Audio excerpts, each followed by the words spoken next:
Hello, my name is Holly and this is my narrative speech. I want to start off by introducing you guys to little Chester here. He is an African pygmy hedgehog, one of two that I own. As you can tell, they're pretty much just like a little porcupine. They are covered in quills, their entire body, and sometimes these quills can bring me lots of pain, but with love comes pain and suffering. My topic is how suffering is part of life and that it's unavoidable. And my objective is for people to realize that they should not live their lives based off the potential of suffering in the future. I am very well aware that hedgehogs live only about 2 to 5 years. And Chester, I just adopted a couple weeks ago and he's 2 years old, so he could die very soon, or I could have another few years left with him. And then my other little hedgehog, Sophie, I just adopted a few months ago, and she is 4 months old. And I know that when they both pass, that'll bring unknown amounts of suffering onto me. However, I decided not to let that affect me from adopting them, because I know that I'm going to have some great times with them. Working in the animal medical field, I witnessed a ton of suffering through both pets and owners. And quite frequently I hear owners saying that after one pet dies, they're never going to adopt another one. I'm going to tell you about a story that has affected me a lot recently within this past year. So, back in October, I began working in a general practice, and it was my first time at a general practice. Previously, I had done an internship at an emergency clinic, so I mainly saw just a lot of death and suffering and didn't really get to see many clients. I mainly just saw the pets in the ER. You form a much stronger bond with clients at general practice because you get to see them through the puppy days and the geriatric days and both the healthy and the sick days. And when I began working there, I'm going to tell you a story, but I'm going to change the name and the breed just because of client confidentiality. So this woman, elderly woman, came quite frequently with her geriatric pug who had diabetes and a couple other medical conditions. And I saw her every week for a while.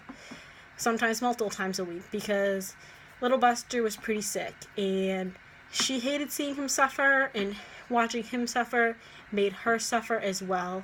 And that was hard for me to watch, but I did my best to help her in any way I could. And all of a sudden one day she calls us and says that she's dropping off Buster for euthanasia.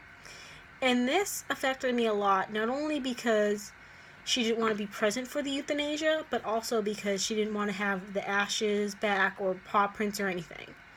So it was up to us techs and the vet to be there for his last few moments of life and give him all the love and compassion.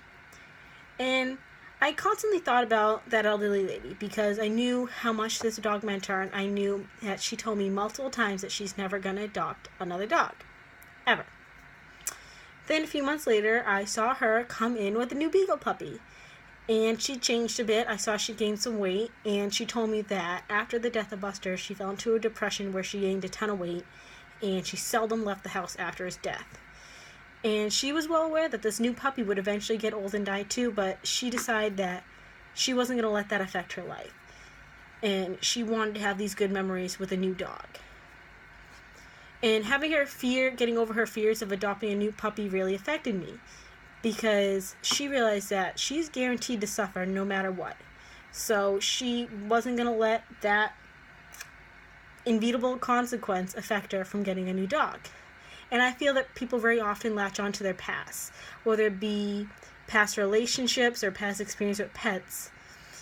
And I know many people who don't want kids because they don't want their kids to suffer.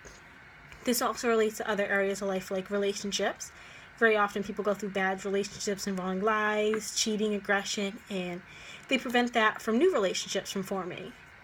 This time last year, I was in a relationship with a guy who was down in lineman school, down south, and he likes to hunt and fish, and now exactly a year later, I'm with a different guy who's down south in lineman school, also likes to hunt and fish. So, I had a bad experience with one guy, but I didn't prevent that from a new experience with a very similar guy. And I see many people just not giving certain guys a chance just because they're similar to others. I just want to say in conclusion that suffering is unavoidable, and I don't think we should let the potential of suffering prevent us from great experiences or living the lives we want. because letting past suffering prevent us from giving certain people, pets, or experience a chance does not prevent us from suffering. It just causes you to suffer in different ways.